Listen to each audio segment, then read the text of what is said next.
Bonjour tout le monde. Merci de vous joindre à nous pour une autre émission En attendant. En attendant, parce qu'en attendant les promesses de Dieu et son retour, nous travaillons pour lui dans son royaume. En attendant est une plateforme qui a pour but d'évangéliser à travers la lecture de la parole de Dieu et des méditations. Je suis Nirva Kandio.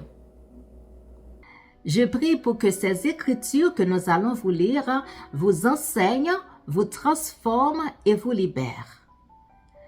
Aujourd'hui, le thème autour duquel est basée notre lecture est les capacités.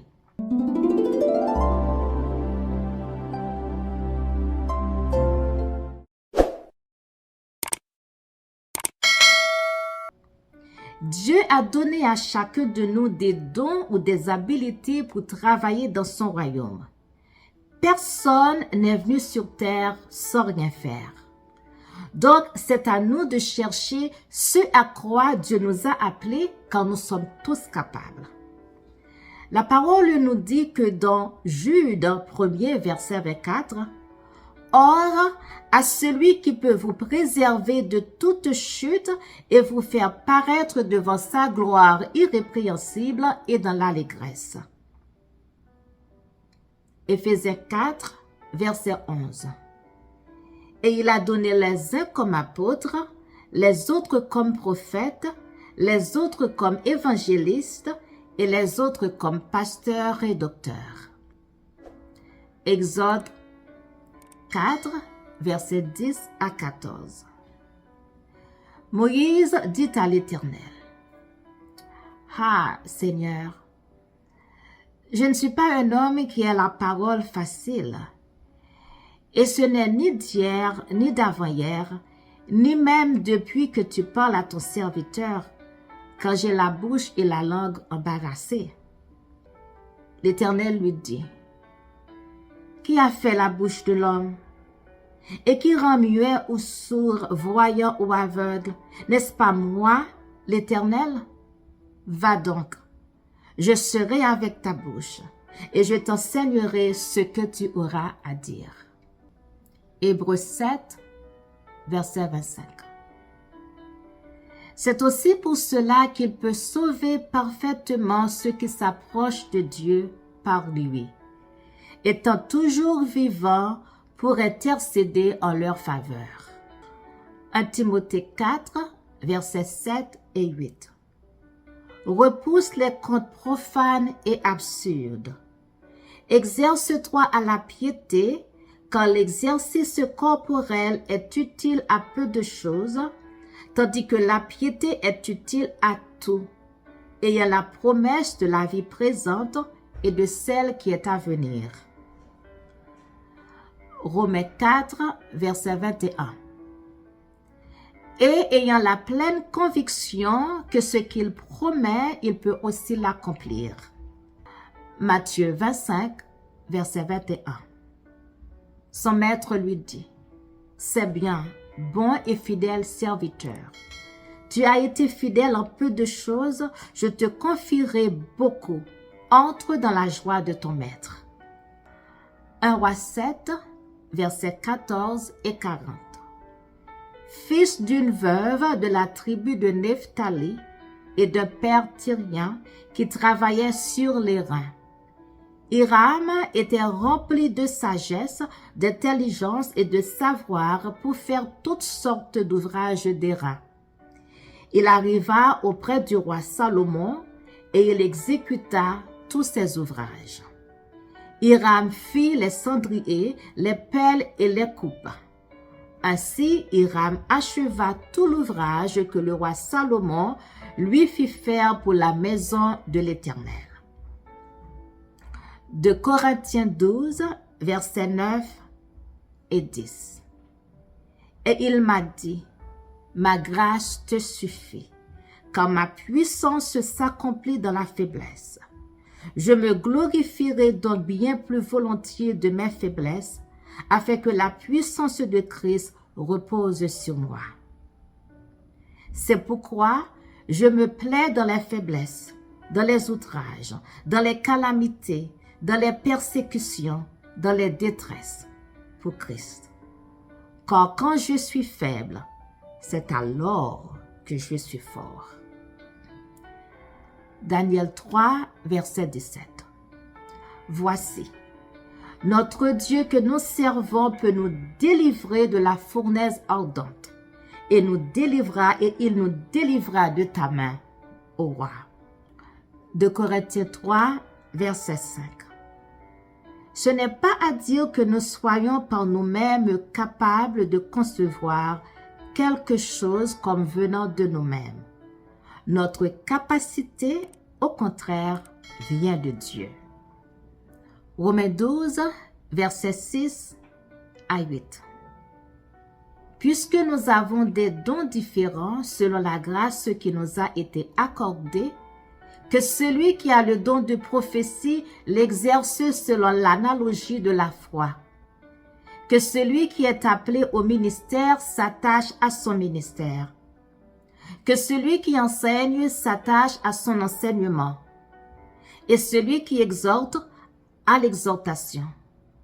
Que celui qui donne le fasse avec libéralité, que celui qui préside le fasse avec zèle, que celui qui pratique la miséricorde le fasse avec joie.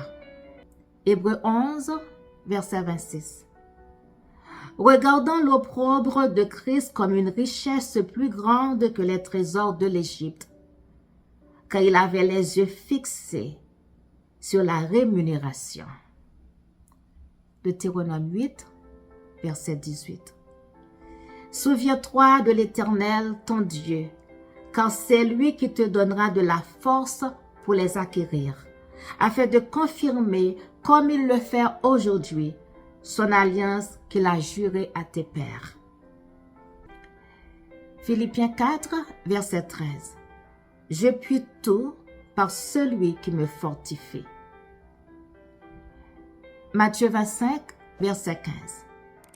Il donna 5 talents à l'un, 2 à l'autre et 1 au troisième, à chacun selon sa capacité. Et il partit. Genèse 47, verset 6.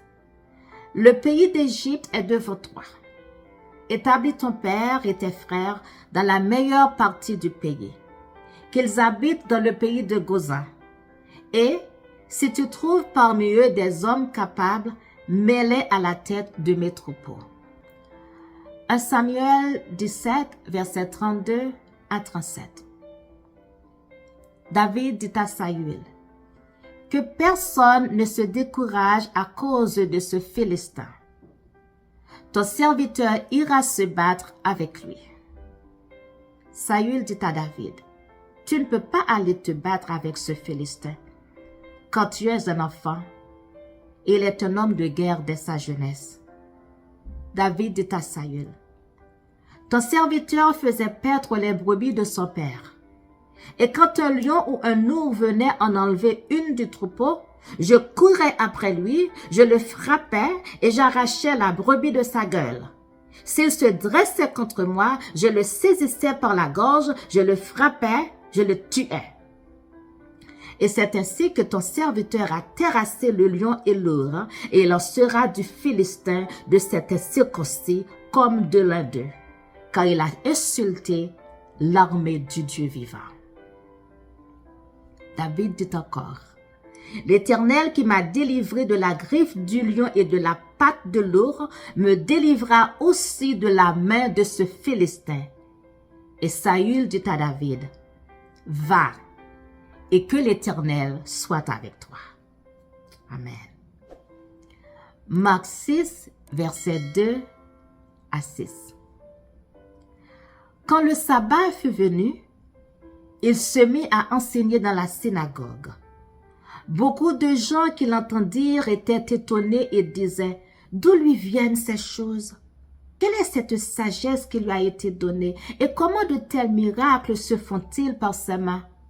N'est-ce pas le charpentier, le fils de Marie, le frère de Jacques, de Jose, de Juge et de Simon? Et ses sœurs ne sont-elles pas ici parmi nous? Et il était pour eux une occasion de chute. Mais Jésus leur dit, « Un prophète n'est méprisé que dans sa patrie, parmi ses parents, dans sa maison.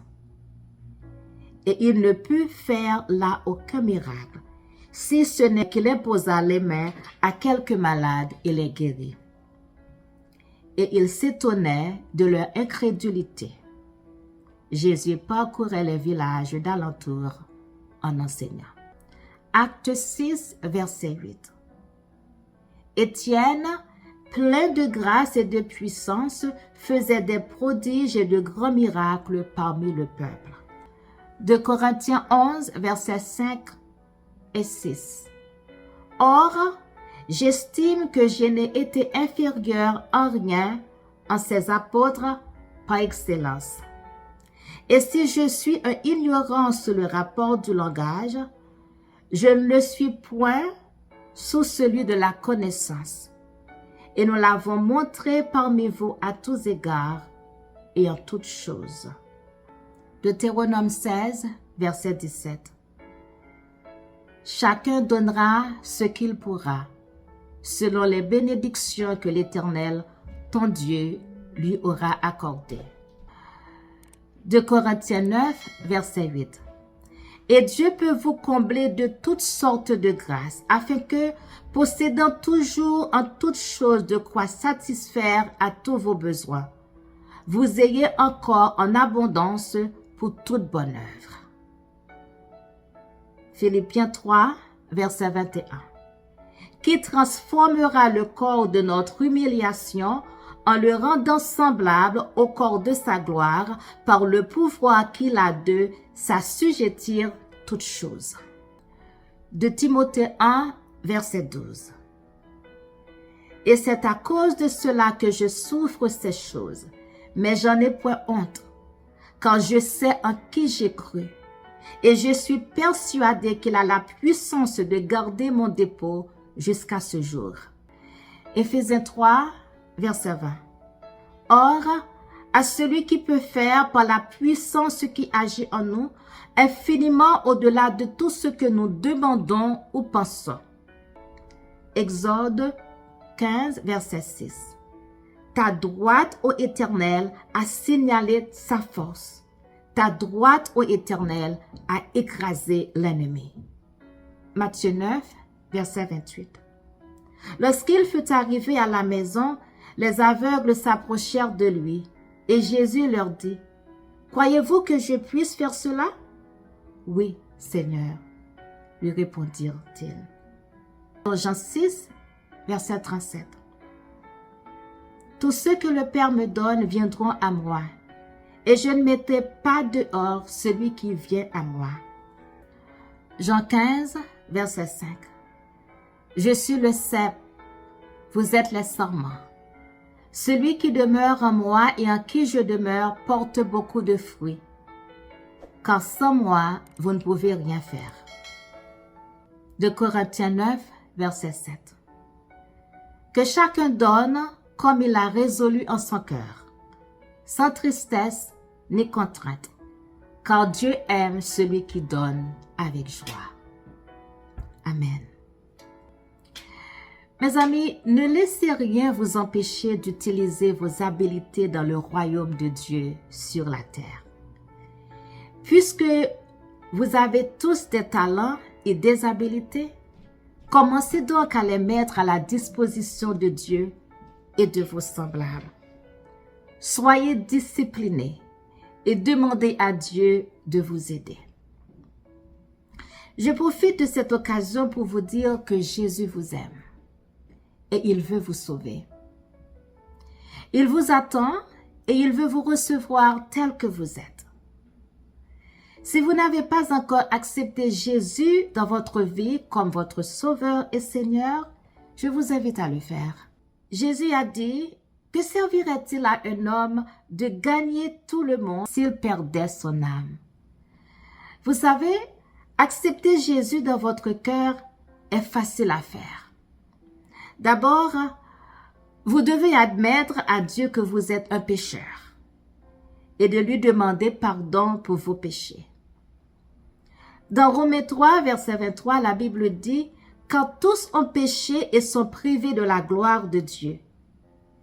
Et aussi dans Romains 6, verset 23, il est écrit, « Car le salaire du péché, c'est la mort, mais le don gratuit de Dieu, c'est la vie éternelle en Jésus-Christ notre Seigneur. » Actes, chapitre 3, verset 19, « Repentez-vous donc et convertissez-vous pour que vos péchés soient pardonnés. » Et aussi, nous lisons dans 1 Jean 1, verset 9, « Si nous confessons nos péchés, il est fidèle et juste pour nous les pardonner et pour nous purifier de toute iniquité. » Ensuite, vous devez croire que Jésus est le Fils de Dieu et que Dieu l'a envoyé pour effacer vos péchés. Dans Jean 3, verset 16, il est écrit, « Car Dieu a tant aimé le monde qu'il a donné son Fils unique afin que quiconque croit en lui ne périsse point, mais qu'il ait la vie éternelle. » Il est également écrit dans Jean 14, verset 6, Jésus lui dit, « Je suis le chemin, la vérité et la vie. Nul ne vient au Père que par moi. » Et aussi dans Romains 5, verset 8, « Mais Dieu prouve son amour envers nous en ce que, lorsque nous étions encore des pécheurs, Christ est mort pour nous. » Enfin, vous devez confesser votre foi en Christ comme Sauveur et Seigneur. Dans Romains 10, verset 9, 10 et 13, nous lisons, « Si tu confesses de ta bouche le Seigneur Jésus, et si tu crois dans ton cœur que Dieu l'a ressuscité des morts, tu seras sauvé. Car c'est en croyant du cœur qu'on parvient à la justice, et c'est en confessant de la bouche qu'on parvient au salut. Car quiconque invoquera le nom du Seigneur sera sauvé. » Bien-aimés, après avoir admis que, premièrement, vous êtes un pécheur, vous confessez et vous détournez du péché. Deuxièmement, vous croyez que Jésus est le Fils de Dieu, envoyé pour mourir à la croix pour vos péchés. Et troisièmement, vous demandez à Jésus de venir dans votre cœur. Là, maintenant, vous êtes devenu un enfant de Dieu et un chrétien. Donc, si vous voulez accepter Jésus dans votre cœur, je vous invite à prier avec moi. Éternel, je sais que je suis un pécheur. Je crois que tu as envoyé ton Fils mourir à la croix pour mes péchés, qu'il est ressuscité des morts et maintenant qu'il vit. Je te demande pardon pour mes péchés. Je te demande d'entrer dans ma vie et d'être mon Sauveur et mon Seigneur. Je crois en toi et je veux avoir une relation personnelle avec toi. Dans le nom de Jésus, je prie. Amen. Si vous faites cette prière et acceptez Jésus dans votre vie, je vous demande à vous trouver une église où l'on prêche la parole authentique de Jésus-Christ. Que Dieu vous bénisse et à la prochaine.